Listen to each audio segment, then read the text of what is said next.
throughout our introductory conversation, which consumed 10 minutes of my life that I'll never gain back.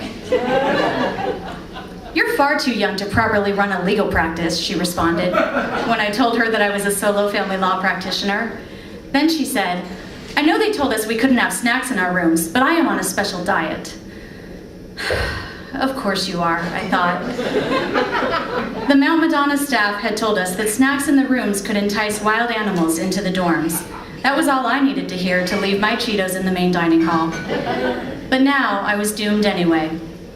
Finally, she announced that we would be leaving the windows open at night, citing as the reason some circulatory condition, without explaining how an open window was medically necessary, how it was anything more than a preference. Instinctively, I knew this woman was here to test my spiritual muscle, so I could elevate to my next phase of cosmic wisdom. Either that, or she was sent to construct my untimely demise, being devoured by bears in my sleep.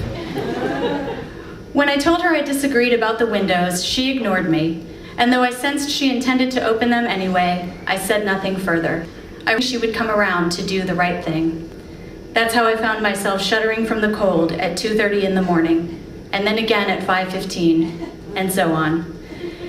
Later that morning, when all the people with courteous roommates began to rise, I recounted to a friend how I'd woken up every couple of hours the night before to keep shutting the window that my roommate had repeatedly opened between snoring fits while I slept. After telling him my story, I stood ready for my friend to blame me for my predicament, to remind me that I'm called to be compassionate while at a Mount Madonna retreat, and then to abruptly write me off as a narcissist and stop associating with me altogether. "Wow, Katie, sounds like you really need to take care of yourself," my friend said, his brow furrowed. Finding his support comforting, I pursued more. I repeated the tale to two women passing me by in the dormitory hallway, and one exclaimed, "It's the real world, Mount Madonna!" As we laughed, the other woman pitched in, "Snoring and window drama? Oh no, she didn't." And then I realized, most people would probably agree that innocent retreat dwellers should not face the threat of being eaten by bears just so their roommates can hack and honk more comfortably throughout the night. As Jack Kornfield had reminded us the day before, we must start with self-love if we are to meet others with grace. Basking in the Buddhist compassion that my friend and the women in the dorm hall had extended, I realized how self-effacing I am sometimes, even in the midst of circumstances that justify speaking up.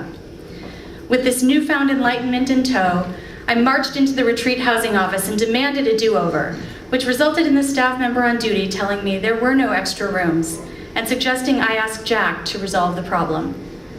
Jack Kornfield? I thought.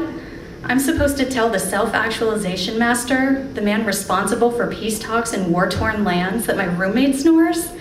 This has to be a trick, I figured. Jack's gonna make me look inward and grow, but I just don't want to be bear bait anymore. I fretted all the way back to the meditation room, where Jack was seated in perfect Zen posture, listening without judgment, as a wayward student questioned him about the means to recovery of her detachment, her knowing, her core being. I stood there steeped in shame for my little problem.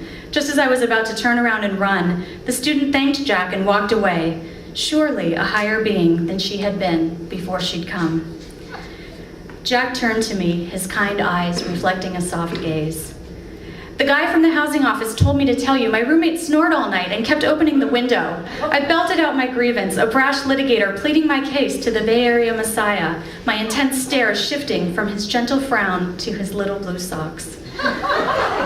I had offended him, I was sure of it. "Well, that'll never do," he replied, earning his reputation for compassion and patience.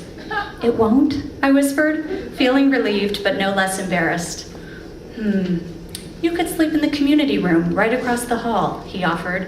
"Thank you," I shouted. Bounding away, I felt every bit as light as the woman who had come before me. I may not have found my way, but for a lawyer running on 2 hours of sleep and a bad attitude, getting my way was just as good. Apparently, my roommate had witnessed my journey to the master, and she learned she was no match for me. We never spoke about our new arrangement, but after I'd packed up to move into the space, and while I whispered the update to the two women who'd supported me earlier, my roommate shuffled by in her pajamas, carrying her comforter and pillow, and moved herself to that makeshift bedroom across the hall, which had no windows or beds. In a group exercise later that evening, just before my roommate would retire to her no-frills digs, Jack led a group exercise that required us to walk around the room in silence, stopping to pair with a partner at his command. We were to look into our partner's eyes without speaking, as Jack urged us to imagine the other person feeling any pain. Knowing that none of us would truly want another to suffer, he instructed us to wish our partners joy, using only our eyes. This exercise was powerful, and I circled the room hoping to find my roommate. I was sure there was a healing opportunity here.